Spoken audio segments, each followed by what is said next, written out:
আপনাকে শুধুমাত্র নেতাজি ভাবতে আমার একটু আপত্তি আছে।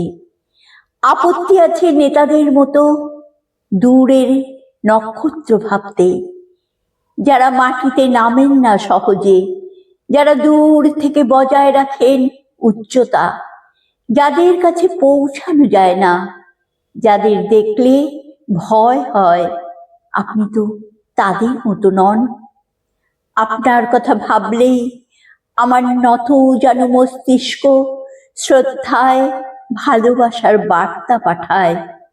আপনাকে আপনাকে শুধুমাত্র নেতাজি ভাবতে আমার আপত্তি আছে।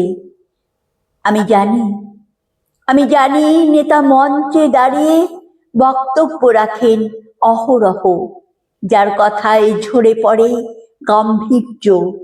আপনি ঠিক তাদের মতো নন। আপনার আঙুল তোলা ছবি দেখলে মনে হয় আমাকে প্রথম কেউ পথ চেনাচ্ছেন, যিনি একান্ত আমার আপন জন, যিনি আমার খুব নিজের কেউ, তার সঙ্গে আমার নিবিড় যোগাযোগ। এমনকি আপনি তাদের মতোও নন, যারা সিংহাসন পাওয়ার আশায় নেতার স্থান দখল করে, যারা লড়াই করে ইতিহাস করার জন্য। আপনি একেবারেই তাদের মতো নন। আপনি ইতিহাসের পর্দা ভেদ করে চিরদিনে। আমি নিশ্চিতভাবে বুঝি যে নেতা একদিন সিংহাসনে বসেন, অথচ আপনার বুকের মধ্যেই তো সিংহাসনের অধিষ্ঠান। আপনি পারেন আপামর মানুষকে সেখানে বসাতে। একজন নয়, দুজন নয়, সমগ্র ভারতবাসী আপনার বুকে স্থান খোঁজে। আমি আপনাকে কোনো মতে শুধুমাত্র নেতাজি ভাবব না।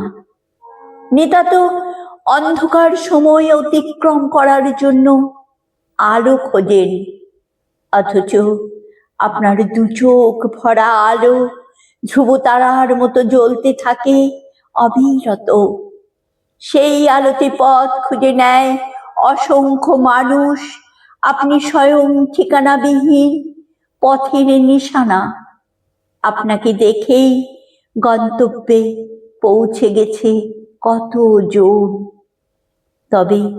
তবে আপনাকে শুধুমাত্র নেতাজি বলবো কেন? নেতারা তো মানুষের কথা শোনেন, কিন্তু আপনি যে না শুনে বুঝে যান সব। মানুষের চাহিদা, মানুষের নিরাপত্তায় যিনি নিজেকে উৎসর্গ করে দিতে পারেন সহজেই, তিনি শুধু নেতাজি নন, তিনি এই ভারতবর্ষের আত্মা, তিনি প্রতিটি ভারতবাসীর আত্মা। তিনি হলেন বিপ্লবের অমর আত্মা, যা আজও বর্তমান।